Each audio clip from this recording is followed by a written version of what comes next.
Ini bisa kita lihat teman-teman, batu nisan ini bermotif ya, ada motif, ada pahatan motif melengkung kayak apa ini, pelangi ya teman-teman, di sisi utara makam ini ya. Nah ini juga ada pahatan relief atau pahatan apa ini ya, semacam sama dengan yang di sisi selatan tadi ya, sama dengan yang itu. Ini ada semacam pelangi yang mengkelung 1 2 3, ada 3 goresan. Di tengah-tengahnya ada simbol apa ini kurang tahu juga. 1 2 ini semacam kayak uang kepeng itu teman-teman ya, bolong ini.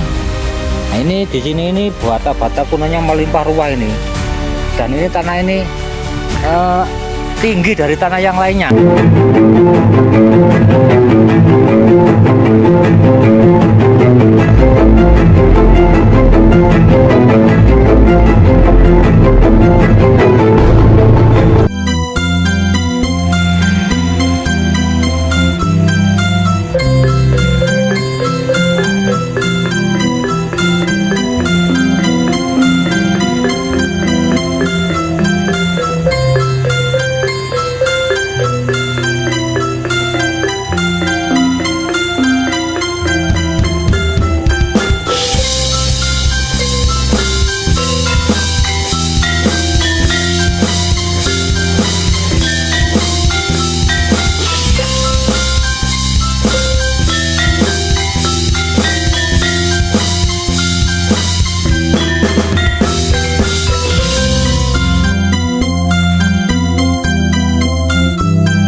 Assalamualaikum warahmatullahi wabarakatuh. Salam budaya, rahayu, rahayu, rahayu. Kita pagi ini kita berada di salah satu makam yang berada di tengah-tengah kota Raja Majapahit, teman-teman. Makam ini di tengah-tengah apa itu cagar budaya yang ada di kota Trowulan, yaitu yang di sisi barat itu adalah kolam segaran teman-teman ya. Sisi barat itu kolam segaran, yang di sisi utara nanti itu makam Putri Campa, yang di sisi sana sisi timur itu makam Panja, yang di sisi sana itu Candi Minajinggo. Jadi makam ini berada di tengah-tengah kota Raja Majapahit, teman-teman. Kita mencoba untuk mereview apa ya, mencoba untuk mereview salah satu makam atau beberapa makam yang menggunakan artefak kuno Majapahit. Di sisi utara itu adalah kompleks makam Putri Campa, teman-teman, dan di sini nih banyak sekali batu-batu nisan yang terbuat dari bata kuno ya, teman-teman. Bata-bata kuno era Majapahit, teman-teman ya. Bisa kita lihat kan seperti ini nih, ini bata-bata kuno semua, ini era Majapahit, teman-teman. Kayak gini, amit nun sewu, amit nun sewu. Nah, itu bata-bata kunonya era Majapahit. Nanti kita akan mereview salah satu batu nisan yang bermotif ya, teman-teman, yang ada di sini. Jadi ada makam kuno, makam Islam kuno yang dimakamkan di wilayah sini itu menggunakan batu nisan yang bermotif. Nah, kayak gini, ini bata-bata kuno, bagian dari cagar budaya atau bagian dari bangunan suci, teman-teman. Mungkin di sini ini dulu sempat ada bangunan suci atau semacam candi gitu ya, teman-teman ya.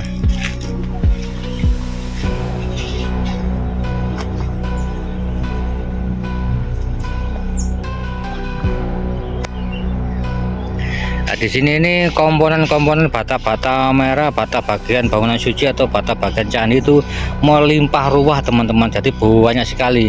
Ya, diperkirakan di sisi utara itu atau gundukan tanah itu diperkirakan itu dulunya itu sebuah bangunan suci atau candi ya teman-teman. Karena apa? Ini di kiri kanan ini banyak sekali bata-bata kuno yang berserakan, dan ini bata-bata ini sebagian masih apa ya, in situ atau masih original ya teman-teman. Kayak gini ini masih original, ini masih nyambung. Ini kelihatan yang di atas ya teman-teman. Dan ini di sini ini banyak makam-makam kuno yang masih menggunakan artefak-artefak bata kuno ya teman-teman. Kayak gini, ini batu nisan, tapi kayaknya ini sudah tidak ada ahli warisnya ya, karena cuma batu nisan cuma satu. Dan di sisi kiri kanan makam-makam di sini ini jutaan bata-bata kuno ya teman-teman lah. Kayak gini juga ini bata-bata kuno ini kan waktu penggalian pembuatan makam terus menemukan bata-bata kayak gitu ya teman-teman. Nah di sini ini gundukan tanah ini kayaknya nggak bisa digali ini. Karena apa? Kenapa kok di wilayah sini atau di tanah yang agak tinggi ini kosong? Karena mungkin di dalamnya ini ada sebuah bangunan gitu, kira-kira kayak gitu ya. Sebuah bangunan atau apa ya, sebuah pondasi kuno yang mungkin dulunya itu adalah sebuah candi atau bangunan suci atau apa gitu teman-teman ya.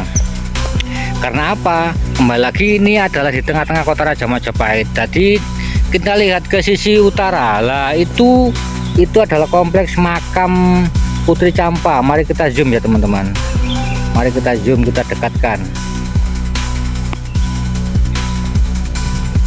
Nah itu adalah makam Putri Campa yang berjarak kurang lebih sekitar 200 meter ke arah sini atau ke arah selatan teman-teman ya. Jadi diperkirakan yang di bawah saya ini atau yang saya injak ini adalah sebuah bangunan suci kuno. Nah nanti kita melihat ada salah satu makam yang menggunakan bata kuno, dan makam tersebut ada motifnya teman-teman. Makam tersebut ada semacam pahatan-pahatan atau goresan relief gitu, kayak gitu teman-teman ya. Nah ini di sini ini bata-bata kunonya melimpah ruah ini, dan ini tanah ini tinggi dari tanah yang lainnya kayak gitu teman-teman ya. Ini habis hujan, dan ini artefak-artefak kuno ini dibuat apa ini namanya, ini kijing atau nisan makam Islam ya teman-teman, kayak gitu ya. Nah ini bata-bata di sini berserakan banyak sekali. Jadi diperkirakan yang di depan saya ini kayaknya ini ada sesuatu di dalamnya, atau mungkin semacam candi kuno atau bangunan suci kuno ya teman-teman. Ini di sisi timur ini ada pohon apa ini, besar banget, tapi sayang ini sudah kebakar ya, atau terbakar atau dibakar kira-kira kayak gitu ya. Mungkin bisa juga kebakaran atau bisa juga dibakar ya. Kita melihat ya pohon ini ya. Nah ini besar banget pohon ini sebelumnya ya teman-teman, tapi sudah terbakar, sudah hilang, jadi tinggal puing-puingnya saja. Kita review ke sisi barat, ke salah satu batu nisan yang bermotif atau ada pahatan atau ada goresan semacam relief atau apa ya teman-teman lah, kayak gini teman-teman. Ini bata-batanya berserakan banyak sekali ya teman-teman. Nah di depan saya ini ada dua buah batu nisan dari bata merah, tapi batu nisan ini amit. Nah ini bisa kita lihat teman-teman, batu nisan ini bermotif ya, ada motif, ada pahatan motif melengkung kayak apa ini, pelangi ya teman-teman. Dan di tengahnya ada goresan kayak gini ya teman-teman. Nah ini kira-kira ini original atau gimana, tapi yang jelas ini kayak kalau lihat batanya ini bata asli Majapahit ya teman-teman. Ini sisi dalam, dan ini sisi luarnya nggak kelihatan ya, nggak kelihatan ini karena sudah kotor ya. Kayaknya sisi luar ini polos ya teman-teman ya, ini polos.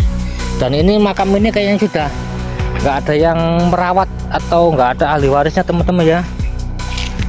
Nah kita review lagi di sisi utara, makam ini ya. Nah, ini juga ada pahatan relief atau pahatan apa ini ya, semacam sama dengan yang di sisi selatan tadi ya, sama dengan yang itu. Ini ada semacam pelangi yang mengkelung 1 2 3, ada 3 goresan. Di tengah-tengahnya ada simbol apa ini kurang tahu juga. 1 2 ini semacam kayak uang kepeng itu teman-teman ya, bolong ini. Dan ini masuk ke dalam. Dan ini terbuat dari bata teman-teman. Ini bata merah ya. Jadi bata era Majapahit kayak gitu ya.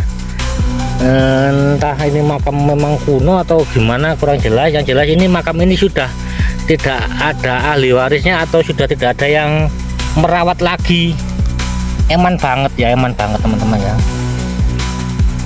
Nah, kita review ke sekelilingnya ya teman-teman. Jadi makam ini atau pemakaman di wilayah ini banyak sekali bata-bata kunonya yang dialihfungsikan sebagai caging atau batu nisan teman-teman ya. Tepatnya makam ini berada di Desa Trowulan, Kecamatan Trowulan, yang berlokasi di sisi timurnya Kolam Segaran ya teman-teman. Sisi timur Kolam Segaran, sisi selatannya Putri Campa itu yang kelihatan tuh kurang lebih 200 meter. Di sana di sebelah timur agak ke utara itu makam panjang atau kubur Dawa teman-teman. Yang ya, di sisi sana sisi timur agak ke selatan itu kurang lebih 500 meter itu ada Candi Minak Jinggo. Jadi lokasi ini sangat strategis ya teman-teman waktu itu. Jadi diperkirakan yang di depan saya itu ada sebuah bangunan kuno yang masih terpendam ya teman-teman ya, masih terpendam di dalamnya. Karena apa? Dibuktikan tidak ada makam di atasnya. Karena apa? Mungkin sempat digali untuk makam tapi menemukan bata-bata kunonya, jadi digeser ke pembuatan makam yang lainnya gitu, kira-kira kayak gitu teman-teman ya. Ya, saya cukupkan dulu teman-teman ya video saya kali ini mereview salah satu tinggalan leluhur Mbah Bul kita yang ada di Bumi Trowulan, tepatnya di Desa Trowulan teman-teman ya, di kompleks makam Islam Makam Umum Desa Trowulan. Mudah-mudahan video saya ini bisa bermanfaat untuk kita semua ya teman-teman. Saya akhiri, wassalamualaikum warahmatullahi wabarakatuh.